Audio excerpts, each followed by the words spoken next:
What's up everyone, it's Bones here. In today's video, I'll be covering the new Traptrix structure deck support that we'll be getting in just a little bit over a week. But before I begin, if you could happen to click on those thumbs up and subscribe buttons, it would be greatly appreciated, as it goes a long way in supporting the channel and shows me that you like content like this. Clicking on those notification bells would also mean a lot, as they notify you when I upload on the channel. Now, I'll start this video by doing two Mantis combos, or lines really, as this isn't really a combo, as we're now able to add Traptrix Arachnocampa, which is the first of a few new cards that we'll be getting, and it reads, during the main phase, if you control a Traptrix monster quick effect, you can special summon this card from your hand. Also, you cannot special summon monsters from the extra deck for the rest of this turn, except insect and plant type monsters. You can only use this effect of Arachnocampa once per turn. It's unaffected by the effects of whole normal traps, and its final effect is that the first time each set card in your spell and trap zone would be destroyed by card effect each turn, it is not destroyed. So a very nice card here, as it's also an extender, and we're going to special summon it out,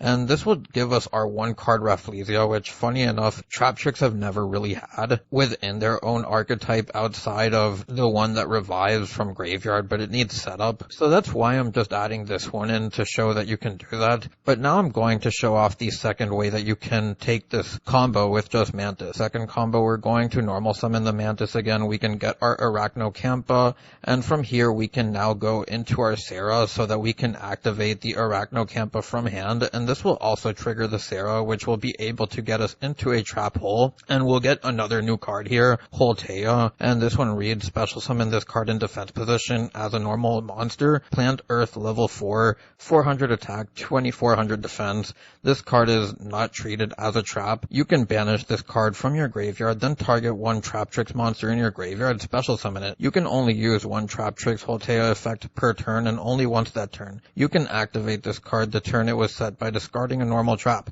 So keep in mind that if we did have a normal trap, we could discard one, and we can get ourselves into Rafflesia that way. But to keep it at minimal cards, I just wanted to show that you can still get a disruption out of this line if you only have a Mantis, as your Taya will be able to special summon out your Murmillo, or even one of the new level 4s, which banishes a monster that I'll go over in the very next replay actually. So speaking of that level 4, it reads, unaffected by the effects of whole normal traps. You can only use each of the following effects of Pudica once per turn. When this card is normal summoned, you can add one Traptrix Orchid from your deck to your hand. If this card is special summoned, you can target one opponent's special summon monster, banish it, and if you do during the next standby phase, your opponent can special summon one of their banished monsters, which is important to remember. I would also like to add that it is special summoned, so if you do go into Rafflesia, you can hit it with a hole so that you can prevent it from coming back. So to start this replay here, we're going to normal summon the Pudica,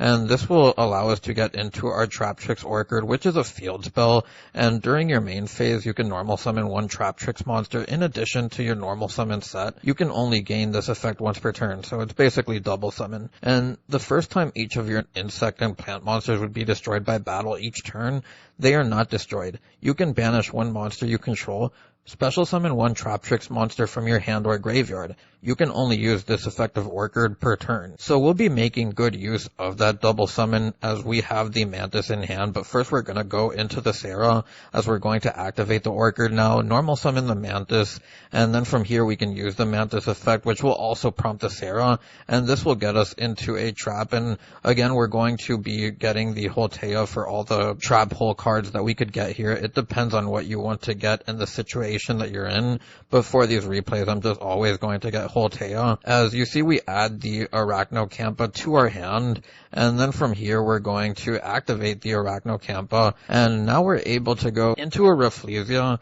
as we're going to pass to our opponent, and this will kind of be to show off the disruptions that you can get with these cards, as in the previous combos I haven't shown what Taya gets you, and that's because I wanted to save it until I was going over this card here. But now that we'll have the visual, we're going to start off with the activation or summon of really anything that you can bring out to the field, and we're going to hit that with the Rafflesia. You'll see that we're going to hit it with the Floodgate Trap Hole. It really depends on what your opponent has, but for the video, this is how we're doing it. We're going to trigger off the Sarah now, and this will get us into another new trap, Delusion Trap Hole, and it reads, if your opponent special summoned a monster this turn, target one monster they control with 2000 or more attack, destroy it. Then if you have a whole normal trap in your graveyard, you can banish one monster from your opponent's graveyard. You can only activate one Delusion Trap Hole per turn. So again, something that you don't need to get, but this also becomes a DD Crow for monsters since we've already used Rafflesia, and I just thought that was nice, as we're going to normal summon the Pudica here on the other side. And again, I just want to show what happens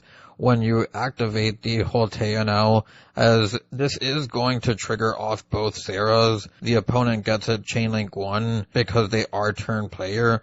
But with that being said, the only thing that matters here is what the Pudica is able to do on the field. As you see, we're going to banish our monsters here as we lose our Rafflesia and banish their Sarah, as the Rafflesia is the only thing able to be targeted, and it doesn't really matter because I'm not trying to do what's correct here, but the point of it is to show you the disruptions that we do get. So for this fourth replay, now I'll be showing off Mantis plus Shade, and Shade is still a very important card in this deck, as we're going to be able to add the Arachnocampa off the Mantis, go into our Sarah, activate the Shade, and this will be able to trigger our Sarah, get us into another Traptrix monster, as this time around we're going to get the Nepenthes. And I haven't seen much people on this card, but I think it's kind of cute right now, because what this enables you to do is activate the Arachnocampa here. We'll trigger our Sarah, which is going to get us a trap here as we get the whole Taya, and then from here we can go into the Rafflesia. And now on our opponent's turn, you'll see that the minute that they do anything that you want to respond to, as they normal summon the Mantis, we're going to hit that with the Rafflesia. Send Bottomless to flip it face down. Again, it's all hypothetical what I'm doing to the opponent. Only pay attention to what I'm activating here for the Traptrix stuff, which is what I want to show in this video, not necessarily the technical play out of it. But we're going to continue this replay here by activating the Shade, and then we're going to activate the Taya in response to that, as we're going to now get rid of their Shade. But the cool thing that I want to show here is that because of the Nepenthes, you're able to actually bring out two monsters here, as we're able to bring out the Pudica along with the Murmillo, and this is basically two pops here, or one pop and a banish that you get off having the Nepenthes as an option. So in this fifth replay, and you'll notice that this is going to be similar to the other ones, but this time around we have Dionaea, and we're going to start this by normal summoning the Pudica, as we're going to be able to add a Orchid from deck to hand, as we're going to go into our Sarah, then we can activate the Orchid, normal summon our Dionaea. Dionaea will then use its effect here as we're going to get the Pudica back from our graveyard, and this will trigger the Sarah, and from here we're able to set a Taya or any other hole, and then we're able to go into our Rafflesia to get us into the same board that we've seen in a fair amount of these combos. So just another nice way to do it with few cards and different options. I think this is the sixth combo in, and we're finally on a hand with Murmillo, which is another funny thing I would like to point out about this deck is the focus away from Murmillo. It's still an important card, a card that you're going to play at 3, but it's definitely not Murmillo deck anymore, as we're going to normal summon the Pudica here. This will be able to get us into our Orchid. Now we're able to go into our Sarah, activate the Orchid, normal summon our Murmillo, as we're going to use its effect, which will also trigger the Sarah as we get the whole Taya. And then from here, the Sarah will get us into another trap hole, which we get the Delusion Trap Hole. And this will be basically what we can end on with these two cards. Now for the seventh combo, and this is a different direction that you can take this 2-card combo, as we're going to start by normal summoning the Pudica, and from here we can activate its effect, get ourselves the Orchid. From here we can go into the Sarah, activate the Orchid, normal summon the Mantis. use its effect, which will get us a search, also triggering the Sarah. The Sarah will then be able to get us a hole, as we're going to get the whole Taya. From there, we'll be able to special summon out the Arachnocampa with its effect, and then we'll be able to go into the Atypus. So again, it's not a common line that you're really going to go into, but this is something that I wanted to show because it is a new card. And if it comes up, then I guess you can do this. But it takes 2+ monsters, including a plant or insect monster.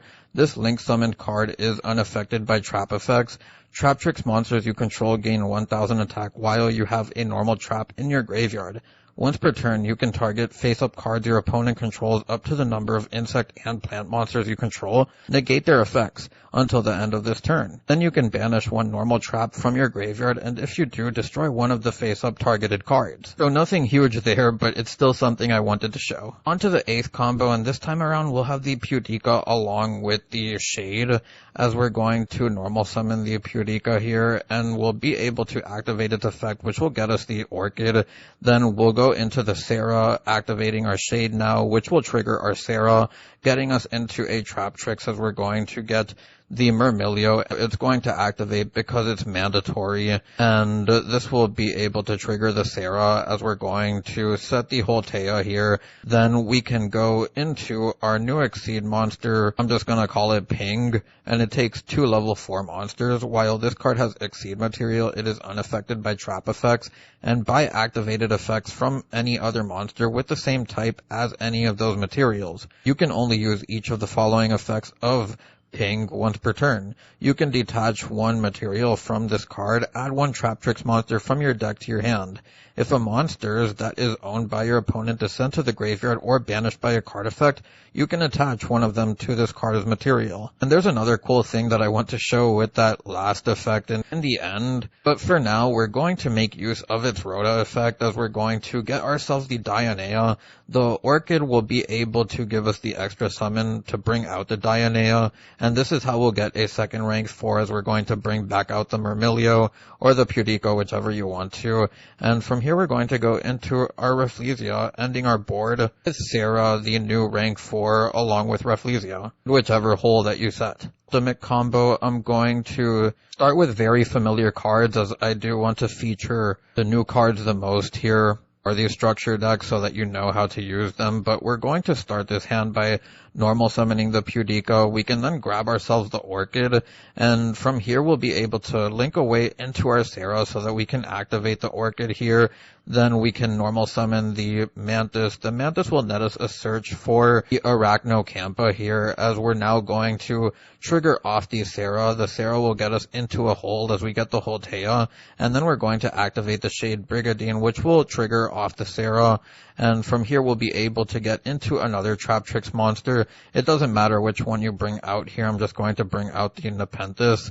But we're going to end up using our Arachnocampa's effect, bringing it out to the field, and now we have access to 2 rank 4s, as we're going to go into the Allomaris this time around, and we're going to detach materials from it in order to bring back one of our level 4 insect or plant monsters from our graveyard, and then we'll go into our second rank 4, which will be the Rafflesia here. This is just something else I thought was cool that you can do to show some variance with the different Exceed monsters that you can make from the Traptrix archetype with some of these new cards. Now this will be the final combo, and the one that actually gives away the spice here, as you see the Fenrir in our hand, and we're going to start this hand by special summoning out the Fenrir. We can then use its effect, which will net us a search, and we'll get the Rise Heart, but we won't activate it just yet, as we want to normal summon our Pudica, get a search for the Orchid here, as we'll now go into our Sarah, activate the Shade Brigandine from our hand, as we're going to then trigger off the Sarah, which will get us a Traptrix monster from our deck.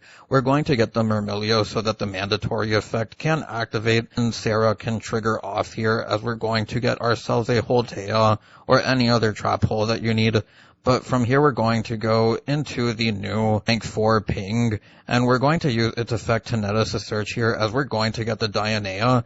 Then we can use the Orchid's effect, as we're going to the double summon for the Dionaea here. The Dionaea will bring us back the Murmillo. This will give us rank 4 access, as you'll see the mandatory effect pop off there. We'll go into the Rafflesia, then we can finally activate the Rise Heart from our hand, use its effect, which will banish another copy of Fenrir, giving us rank 7 access. But the cool thing that we can also do here is trigger the last effect of Ping, which will be able to attach one of our opponent's banished cards from the Rise Heart onto it, and then we can go into Shang Tsung. We'll also be able to get back the final copy of Fenrir in our deck into the field on our opponent's standby phase, so that we still have all our disruptions intact, and the Fenrir, whatever that banishes, will also become food for Ping. Now with the combos finally all out of the way, I want to go over some of the options that I didn't play but that we do have here, along with one of the new cards that I didn't go over in the replays,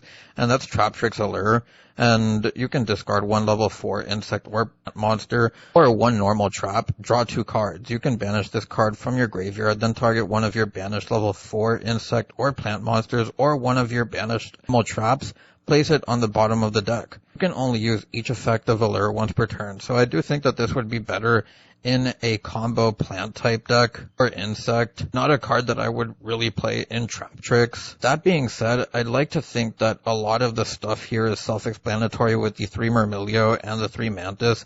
Mantis becomes probably the most important card of the deck now, along with the Pudica, because as long as you see Pudica with any other Traptrix normal summon, you're kind of fine, as you can combo from there. Myrmilio still being able to get you a trap hole and go into Sarah on its own is still strong, so that's important to also note. While the Dionaea does take setup, it is easier to get that setup now with a card like Pudica. Is also nice. Then the unsung hero really here is the rank 4 package that we're able to play, or rank 7, whichever way you want to do it for your turn, and that's just being able to get the Rise Heart, which in that last replay we used it as a level 7. If you need to, it can also be a level 4 for your Exceed plays. Will also allow you to keep Fenrir on board. And finally, I would like to touch up on the importance of Arachnocampa, and I just think the ability to be a special summon and even trigger off the Sarah by activating in hand after searching it with the Mantis and then linking that off.